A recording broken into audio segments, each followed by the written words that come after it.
Vamos a estudiar en este vídeo por primera vez el movimiento en dos dimensiones desde un punto de vista formal, aunque lo hemos introducido suavemente, digamos, en otros vídeos. Vamos a hablar del movimiento en dos dimensiones desde el punto de vista de la combinación de movimientos en una dimensión. O sea que así vamos a ver cómo todo el esfuerzo y todo el estudio que hemos hecho del movimiento en una dimensión va a haber merecido la pena, no solamente porque podemos estudiar ese movimiento, sino porque además nos sirve para continuar el estudio de otros movimientos.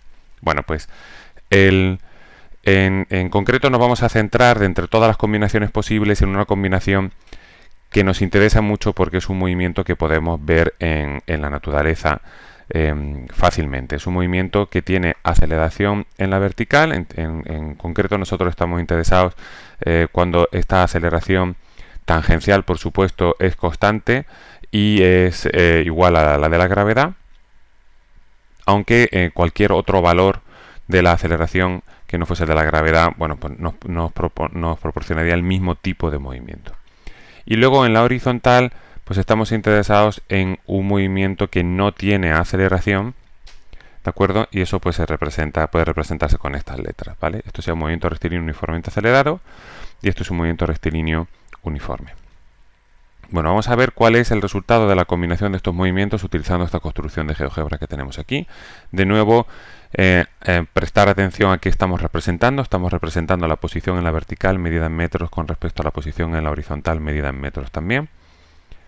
Y aquí tenemos la posición en la horizontal de un cuerpo, o si queréis tenemos un cuerpo, pero vamos a pensarlo así, que es la posición en la horizontal de un cuerpo, que se va moviendo conforme vamos moviendo esto. Bueno, pues como es un cuerpo con velocidad constante, sin aceleración, pues tiene unas ecuaciones, ¿vale? Y esta ecuación para la posición la podéis ver ahí, es 4 más 10t en este caso.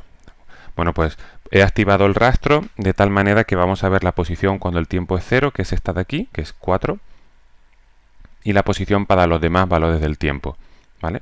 Todas las vamos a ir viendo, es decir, aquí vemos posición para 0, para 1 y para 2, y según vaya yo cambiando esto, pues van a ir apareciendo más posiciones, ¿de acuerdo? Y vemos que todas ellas están equiespaciadas porque la velocidad se mantiene constante, ¿de acuerdo? Bueno, pues estas serían las posiciones del objeto en lo que se refiere a la vertical. Vamos o si lo preferís, un objeto que se mueve, perdón, con respecto a la horizontal. O si lo preferís, un objeto que se mueve solamente en la horizontal. Vamos ahora a hacer lo mismo con la posición en la vertical. O sea, vamos a estudiar ahora el movimiento en la vertical. Y bueno, pues este cuerpo sí tiene una aceleración, aunque en este caso, por motivos de representación, no he incluido la aceleración de la gravedad, pero insisto en que el tipo de movimiento va a ser el mismo. Bueno, pues ahora vemos cómo la posición aquí ya se va viendo que la distancia que hay entre la posición para 0, para 1, para 2 y para 3 no se mantiene constante esa distancia, porque la velocidad va cambiando. De hecho, la velocidad al ir reduciéndose, pues la distancia entre estos puntos pues va reduciéndose. Y llegado cierto momento, aquí se va haciendo cada vez más chica, más chica, más chica, y llegado cierto momento alcanza la velocidad máxima, la altura máxima, que ahora está en algún momento entre 9 y 11, y empieza a producir la bajada, empieza a bajar, ¿vale? Y pasa exactamente por los mismos puntos. Bueno, pues esto sería los dos movimientos que tendría que voy a combinar ahora, ¿vale? Bueno, pues entonces tenemos el movimiento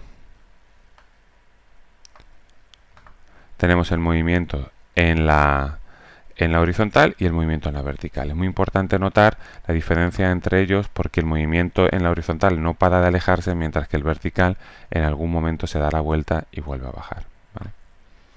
Bueno, pues entonces vamos ahora a combinarlos y la combinación de ellos produce ese otro objeto que tenemos aquí, o este otro movimiento, digamos, que tenemos aquí, ¿vale? nosotros lo vamos a pensar cuando lo estudiemos como que el movimiento del cuerpo aquí lo vamos a descomponer en los otros dos movimientos, ¿vale? Aunque ahora lo estamos pensando justo al contrario, que estamos componiendo el movimiento del morado en el azul y el naranja. Pero nuestra tarea va a ser saber cuáles son las ecuaciones que darían lugar a un determinado movimiento, ¿de acuerdo? Es decir, que necesitaríamos saber cómo, sabiendo el movimiento de este de aquí, cómo hacer la descomposición en los otros dos, ¿eh? Nuestro objetivo va a ser siempre saber cuáles son las ecuaciones del azul y del naranja, que son, podríamos decir, las proyecciones vertical y horizontal del movimiento que hace el morado aquí. Bueno, pues vamos ahora a hacer eso, vamos a poner los 3 puntos y a ver qué va pasando. Bueno, pues en la horizontal vemos que la distancia se va a ir manteniendo siempre constante, como era antes, pero a la distancia en la vertical, el movimiento en la vertical, al no ir constante, esto no va a ir subiendo como una línea recta, ¿sí? Si esto fuera constante, subiría como una línea recta, pero aquí vemos que no pasa eso, ¿sí? Sino que lo que tenemos es un movimiento como este que tenemos, que es evidentemente lo que está describiendo, pues nos resulta conocido y sería una parábola, ¿de acuerdo?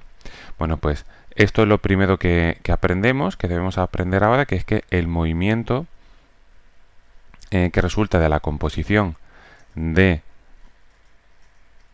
un movimiento vertical con aceleración y uno horizontal sin aceleración es igual a un movimiento que se llama movimiento parabólico, porque describe una parábola el objeto al moverse, ¿de acuerdo? Bueno, pues vamos a aprender las cosas, a usar las cosas que hemos aprendido de los otros movimientos para estudiar este otro. Si yo quiero saber cuál es la altura máxima del movimiento parabólico que andará por aquí, bueno, pues eso lo puedo hacer estudiando este movimiento, la componente vertical, porque la altura máxima se alcanza porque este de aquí alcanza la altura máxima. Y ya sabemos hacer eso, lo hemos hecho en una dimensión y sabemos que es que la velocidad tiene que ser 0 en la vertical. Si quiero saber cuánto tiempo ha pasado para que vuelva a tomar esta altura, pues lo que haré será ver cuánto tiempo hace falta para que la i tome de esa altura esta vez, que es 0, y esta otra vez, y ya está. Es decir, que todo lo que hemos aprendido del movimiento en una dimensión lo podemos aplicar aquí. Y luego vamos a necesitar también aplicar, si os acordáis, lo que vimos de las coordenadas polares, para descomponer la velocidad aquí al principio y al final, que son los dos puntos de mayor interés en los que vamos a necesitar conocer las componentes vertical y horizontal de la velocidad. Bueno, pues esto es. Ahora vamos a continuar con el estudio de una manera ya cuantitativa, con ecuaciones, pero esto es lo primero que quería que vierais.